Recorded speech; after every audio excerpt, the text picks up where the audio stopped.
आप देख रहे हैं आज तक। मैं हूं आपके साथ चित्रा त्रिपाठी।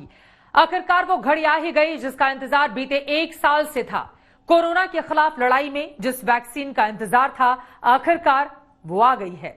रिकॉर्ड 10 महीने में ये वैक्सीन ब्रिटेन में तैयार हो गई है। ये दुनिया की पहली प्रामाणिक वैक्सीन है जिस पर ब्रिटेन की हेल्थ एजेंसी ने अपनी मुहर लगा दी है। ये पहली वैक्सीन है जिसे बड़े पैमाने पर लोगों को देने की मंजूरी भी मिल चुकी है। ब्रिटेन में अगले कुछ दिनों में टीका लगाने की शुरुआत हो जाएगी। अच्छी खबर यह है कि यह 95% तक असरदार है और सुरक्षित भी।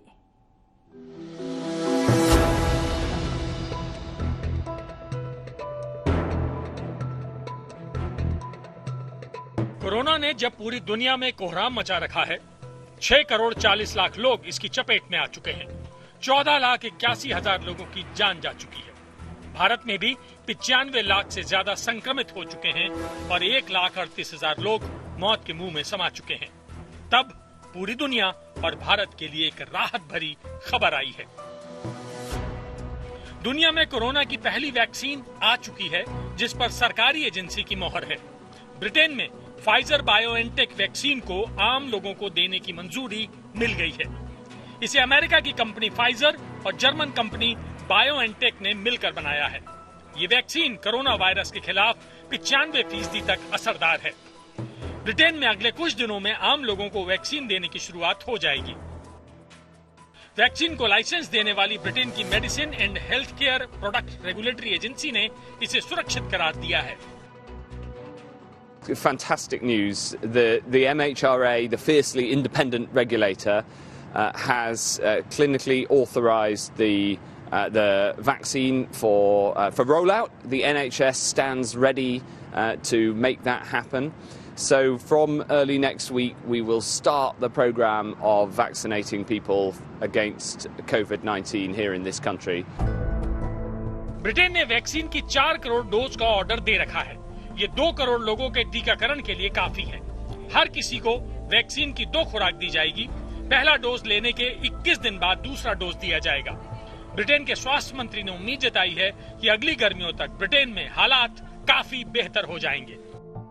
40 मिलियन डोजेस सरकार ने ऑर्डर करी हैं फाइजर वैक्सीन की, जो फाइजर बेल्जियम से बनकर यहाँ यूके में आ रही हैं। 1 मिलियन इस महीने के अंत तक और यहाँ पर होंगी। फिर भी ये पूरे सभी लोगों के लिए पूरी नहीं पड़ेंगी। इसीलिए सबसे पहले जो कतार में खड़े हैं वैक्सीन के, वो है सोशल केयर होम के लोग और वहाँ के वर्कर्स, और उसके बाद 80 साल से ऊपर लोग और हेल्थ केयर वर्कर्स यानी डॉक्टर्स और नर्सेज, जो फ्रंट लाइन वर्कर्स हैं, जो लोगों का ध्यान रखते हैं। 10 महीने, रिकॉर्ड 10 महीनों में तैयार की गई इस वैक्सीन ने यूके को पूरी वैक्सीन की होड़ और कतार में सबसे आगे खड़ा कर दिया है। हालांकि ब्रिटेन के सामने अभी कई चुनौतियां हैं, क्योंकि जिस तरीके से इस वैक्सीन को बनाया गया है और इसके रखरखाव की जो शर्तें हैं वो बेहद मुश्किल है। ये वैक्सीन mRNA यानी मैसेंजर RNA तकनीक से बनी है। ये शरीर में कोविड-19 से लड़ने की क्षमता पैदा करती है। इसके लिए वो कोविड-19 के वायरस से आनुवांशिक कोड के एक छोटे टुकड़े का इस्तेमाल करती है। इससे पहले कभी इंसानों को mRNA वैक्सीन देने की इजाजत नहीं दी गई थी। इस लिहाज से ब्रिटेन का ये फैसला ऐतिहासिक है। इस वैक्सीन को -70 डिग्री सेल्सियस पर रखना होता है। वहीं mRNA तकनीक बेहद मुश्किल होती है, लिहाजा इस तरीके से बनी वैक्सीन काफी महंगी होती है। ब्रिटेन जैसे विकसित और ठंडे देश के लिए ऐसे इंतजाम करना और इतना खर्च उठाना मुश्किल नहीं है। ऐसे में वैक्सीन के आने की खबर जहां ब्रिटेन और दुनिया के कई देशों के लिए अच्छी है, वहीं जानकारों के मुताबिक ऐसी वैक्सीन भारत की परिस्थितियों में कारगर नहीं है। यहाँ कश्मीर से कन्याकुमारी तक अलग अलग तापमान है। दूरदराज के इलाकों में बिजली तक नहीं है।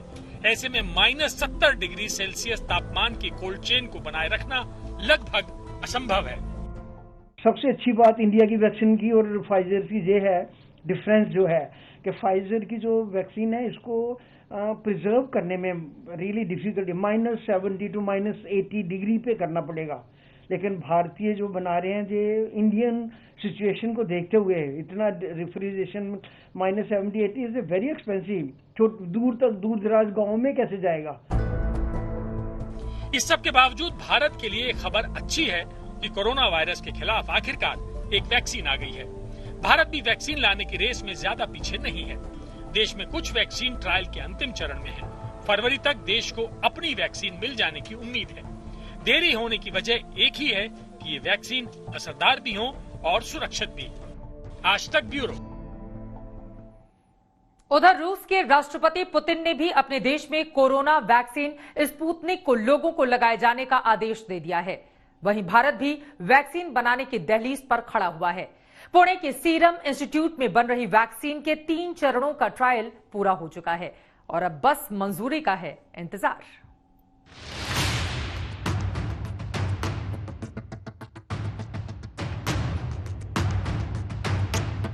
वैक्सीन को लेकर भारत के पास जैसा अनुभव है वो दुनिया के बड़े बड़े देशों को भी नहीं है।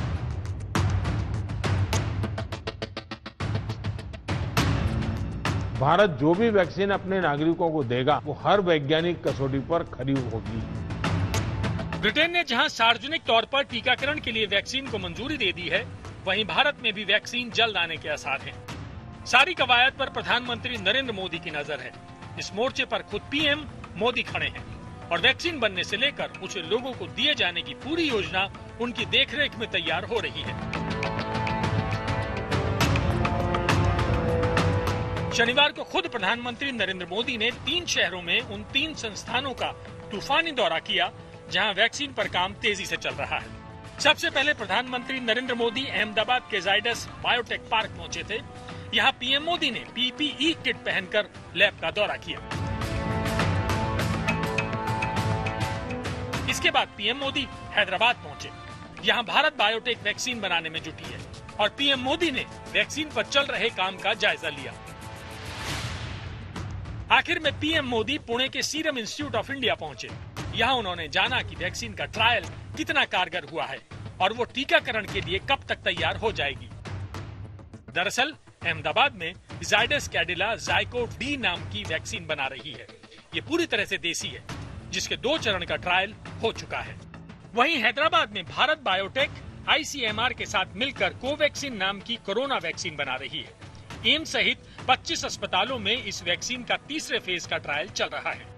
मगर वैक्सीन की रेस में सबसे आगे है पुणे में बन रही कोविशील्ड वैक्सीन। इसे serum institute, British pharma company AstraZeneca और ऑक्सफोर्ड यूनिवर्सिटी के साथ मिलकर बना रही है। ये वैक्सीन देश में सबसे आगे है। इसके 3रे फेज का ट्रायल भी हो चुका है। वहीं इसे 60 से 70% तक कारगर बताया गया है। इस वैक्सीन को बस मंजूरी का इंतजार है। हो सके उतना जल्दी। मुख्यमंत्रियों के साथ कोरोना पर हुई बैठक में प्रधानमंत्री मोदी ने भरोसा दिया था कि कोरोना वैक्सीन को सभी कसौटियों पर खरा उतरने के बाद ही लोगों को दिया जाएगा। कौन सी वैक्सीन कितनी कीमत में आएगी ये भी तय नहीं है। मूल भारतीय वैक्सीन अभी 2 मैदान में आगे हैं, लेकिन बाहर के साथ मिलकर के हमारे लोग काम कर रहे हैं। दुनिया में जो वैक्सीन बन रही हैं वे भी मैन्युफैक्चरिंग के लिए भारत को के लोगों के साथ ही बात कर रहे हैं, कंपनियों के साथ। लेकिन इन सारे विषयों में हम जानते हैं कि 20 साल से मान लीजिए कोई दवाई पॉपुलर हुई है, 20 साल से लाखों लोग उसका उपयोग कर रहे हैं, लेकिन कुछ लोगों को उसका रिएक्शन आता है, आज भी आता है, 20 साल के बाद भी आता है। तो ऐसा इसमें भी संभव है। निर्णय वैज्ञानिक तराजू पर ही तोला जाना चाहिए। कुछ भी जो आप आधिकारिक रूप से देश के स्वास्थ्य मंत्री भी आज तक से खास बातचीत में उम्मीद जता चुके हैं कि अगले साल की पहली तिमाही में लोगों के लिए कोरोना वैक्सीन उपलब्ध हो जाएगी। सरकार ने सितंबर तक 20 से 25 करोड़ लोगों के टीकाकरण का लक्ष्य रखा है। हमारा अभी अनुमान है कि जो पहले 3 महीने हैं 2021 के, इन महीनों में हमारे को कभी भी वैक्सीन जो है मिलना प्रारंभ हो जाएगी। नंबर 1 बात। दूसरी बात यह है कि हमारा टारगेट है कि लगभग जुलाई के महीने तक हम देश में 20-25 करोड़, और अगर मैं और 1-2 महीना ऐड कर दूं उसमें अगस्त सितंबर कर दूं तो 25 से 30 करोड़ तक लोगों को हम देश में एक सेफ इफेक्टिव वैक्सीन, जो हमने हमारे अपनी सब तरह की संतुष्टि करके, ट्रायल्स करके, वैलिडेशन करके, उसके सारे जैसे अप्रूवल्स देके उसको हमने देश के लिए उपलब्ध करा दिया होगा, वो हम लगा पाएंगे। हालांकि ये शुरुआती 20-25 करोड़ लोग कौन होंगे जिन्हें टीका दिया जाएगा, ये तय होना बाकी है। वहीं टीके को एक शहर से दूसरे शहर और गांव-गांव तक ले जाना बड़ी चुनौती है। देसी वैक्सीन 2 से 8 डिग्री तापमान पर सुरक्षित रखी जा सकती है। इस कोल्ड चेन को बनाए रखने के साथ ही उसे करोड़ों लोगों तक पहुंचाना आसान नहीं होगा। अंजना ओम कश्यप के साथ आज तक ब्यूरो। पहले ऐसा कहा जा रहा था कि देश में हर किसी को कोरोना का टीका लगाया जाएगा, लेकिन अब सरकार का प्लान बदल गया है। सरकार 30 से 40 करोड़ लोगों को ही वैक्सीन लगाएगी। ये लोग कौन होंगे और कैसे उन्हें टीका लगाया जाएगा, इसकी एक एक जानकारी 2 हफ्ते के बाद सरकार की गाइडलाइन में साफ कर दी जाएगी।